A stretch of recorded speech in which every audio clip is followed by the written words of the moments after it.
Hello everybody, Sergeant Argbert here. This is my 5th time trying to record this video, thanks to the Wi-Fi. But yeah, today we're going to be reacting to World War II, the Resource War, the Engines War, Extra History number 3. Oh, let's get straight into this.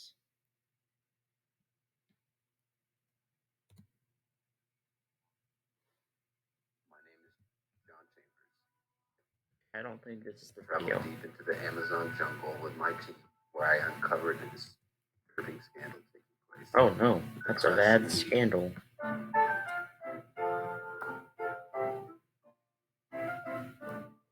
To understand the strategic decisions of the Second World War, you have to understand the struggle for resources that underpinned it. All wars, to some extent, are about resources, but this war was like no other conflict in history.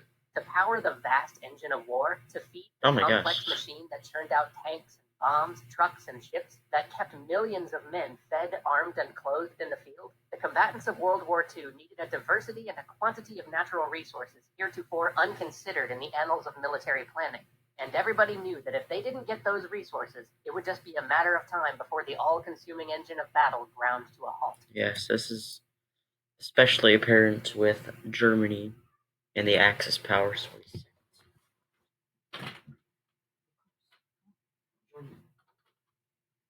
We have a special guest today, which is my cat. Morning, Clips. Hey. Come on. Okay, anyways, let's continue.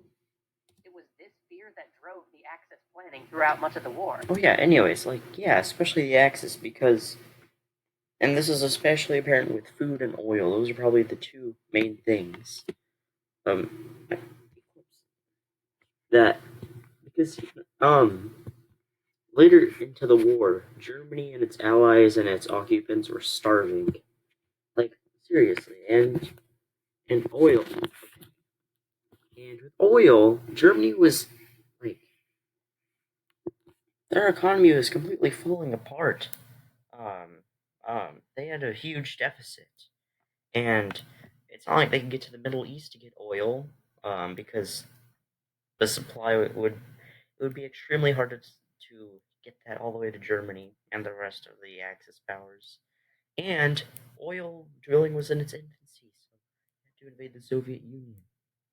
That was their only option. But on the same token, the invasion of the Soviet Union is what led to their downfall. So you could argue that Germany's defeat was inevitable. But I'm getting a bit off topic. Not completely inevitable, they had some chances, like here and there, like fall below. If we look at the Allies, we see an unimaginable wealth of resources. There were the oil and coal fields of Russia, the vast farmland, minerals, and refineries of the United States, and the far-flung empires of France and Britain, which could draw in exotic resources from across the globe. Now compare that to the Axis, with the small island nation of Japan and the largely landlocked and non-colonial powers of Germany and Italy. Italy was a colonial power, and also, it's not like they didn't have resources. Germany had a ton of steel, and whenever they took over France, they had aluminum. And Romania, they had, like, a good amount of oil, too. Of course, not nearly enough. But still, they had a decent amount. So it's not like they had zero resources at all. The Allies could fuel the war on resources they already had. If the Axis was going to last at all, they needed to make up for what they lacked in war gains. And this dictated early policy. The Nazis knew they were going to lose their supplies of cobalt, copper, and most importantly, oil as soon as the war began in earnest. For they had imported most of those materials from their soon-to-be enemies, so they needed to find an alternative. The Molotov-Ribbentrop Pact with the Soviet Union not only assured that the Germans wouldn't have to fight a two-front war, but also laid out in great detail a trade agreement that would have the USSR provide Germany with the supplies of those resources it would need to prosecute the war. Next, the German planners had to tackle their lack of aluminum and iron, and this served as part of the impetus for the invasion of Norway. Not only would Norway serve as an excellent location for aluminum production, but it secured German access to Sweden, which is where the vast bulk of their iron imports came from. But the Germans would also need food if they were going to feed and field an army of millions. Okay, by the way, I haven't even gotten to this part, but I exactly. They know. Extra credits knows. And France served as one of the most fertile regions in Europe. With a rapid conquest of France, Germany could also hope to secure strategic reserves that would buy them some time to pin down the other resources they were lacking. And so there's the first 2 years of the war. Other concerns certainly factored into the strategic decision making, but step by step, throughout the early war, you can follow the need to shore up the resources the German economy lacked. But even after the massive German expansion of 1940, this left German planners with one great concern: oil. Even Yes. after Nazi efforts to Thank you. Jeez, everyone else ignores. Not everyone else. Like there are very good YouTubers that go over this, but so many like people completely ignore the oil factor, which is arguably the largest out of everything else. Seriously. support fascists in Romania brought the Romanian oil fields under their control, the German war machine was consuming about 25% Wait, what? of the Romanian oil field oil. Even after Nazi efforts to support fascists in Romania brought the Romanian oil fields under their control, Yeah, and then the USSR took over Bessarabia, however you pronounce it. the German war machine was consuming about 25% more oil than even the expanded Reich could produce. Yeah. Month after month, this shortfall was being made up for by shipments from the USSR, but Nazi planners and the Nazi leadership lived in a state of continual paranoia where the looming and perhaps quite real possibility of Stalin simply cutting off oil shipments would spell an end to the Reich. And this is where the resource war and the terrible ideology of the Third Reich merge. While there were a number of military men who suggested that the fascist war machine should break through North Africa and come to possess the oil fields of the Middle East, They could do that, yes, that's true, but there's a lot of obstacles. So it would be very difficult to bring those resources through the because the UK, they had Malta, they had Gibraltar, they had Cyprus, the Suez Canal. You would have to take all those strategic locations to hope to supply to get that oil all the way to the Axis. And also, oil drilling was not very developed. So it would take a very long time to be able to, like possibly years, to be able to hope to get the oil from there. Hitler, with his need for Lebensraum, his hatred of the Slavs and the Jews, and his foundational fear of communism, instead decided that the Nazi. Okay, that's not even what the Soviet Union looks like. The Soviet Union had the Caucasus, they had Kazakhstan, and the Great Steppe. They had that Eastern Europe, and yeah, that's just a map of Russia, like currently. Armies would move east into the heart of the Soviet Union and take possession of the Soviet oil fields. When this enormous effort stalled out, there were some. And of course, the other stuff, food and um, all the other resources that they need. Desperate attempts to turn south and pick up oil fields closer to the Middle East, but by then it was too late. Germany had used most of its reserves pushing into Russia, and as a result would suffer shortages for the. Oh my gosh, no, they couldn't push into the Middle East. I mean, they could, but there's no way they could get that oil on time. Rest of the war. Japan faced a similar dilemma, but Oh, was yeah. perhaps in yet more dire straits, because the overwhelming majority of its trade before now had been with one single partner, The USA. the United States. Most Japanese planners recognized this deficiency, but also believed that any expansion in the Pacific would almost certainly draw them into conflict with the US. This led directly to a strategy that involved knocking the US out of the war as quickly as possible. Other strategies for the Whoops, I kind of paused on accident. knocking the US out of the war as quickly as possible. But it also led to. Yeah, I think it's interesting. On the Axis, their main plan was based on speed. Like you can see that with Paul Roth's invasion of France. They were able to outmaneuver the French, and that's how they were able to cut them off and then continue to go through the rest of France without the French being able to set up a good defensive line. And, it's also apparent with Japan, right? So Japan, they were able to, like, as fast as possible, well, as they just said, they're as fast as possible, they're trying to get all these resources from Indochina and um, Indonesia, Burma, Two other strategies for the coming China, conflict. etc. A set of strategies that would divide the Japanese forces. Oh, okay. I'm sorry, I keep pausing it. Oh,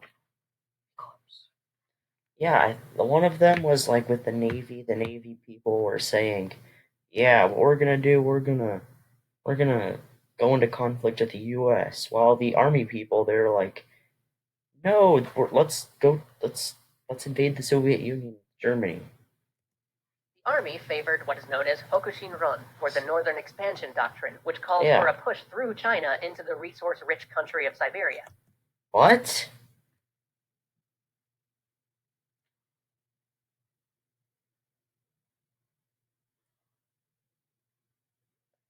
There are so many mistakes right now. It does not make me very happy. Let me just listen to that again. An expansion doctrine, which called for a push through China into the resource-rich country of Siberia. It's taking me a while to comprehend this. Oh my gosh. Every single second I see more and more and more and more and more and more mistakes. Okay. First of all, Siberia is not a country. Siberia is not a country. Second of all, that little island that I can't really pronounce because it has a really long name, it's split. The Soviet Union controls Siberia. I'm pretty sure y'all know that. The Soviet Union controls the top half. Japan controls the bottom half. Also, there's a bunch of islands that are just non-existent. The Korean Peninsula as a whole does not exist. Tanatuva was an independent country at this time, and China was not a whole country at this time either. Seriously, it was like split up into a bunch of warlords thingies, and oh my gosh, it's making me very upset how many inaccuracies there are. The central idea was that the army could simultaneously bring the majority of raw materials that their economy needed under Japanese control and cripple the Soviet Union's ability to prosecute a war against. Wait a minute. I thought you were going to invade Siberia, not the Soviet Union. Japan. The Navy, on the other hand, advocated Nanshin-ron, or Southern Expansion Doctrine, which proposed sweeping up the islands in the South Pacific to solve Japan's economic shortfalls. And both of these doctrines would play a huge part in how the Japanese prosecuted the war. In the outset of the war, with the invasion of China, we see the beginning of the implementation of the Northern Expansion Stop showing this map! Doctrine. But though little talked about in the history of World War II, this approach ground to a halt when the Japanese tried to push up through Mongolia and were... Oh, yeah.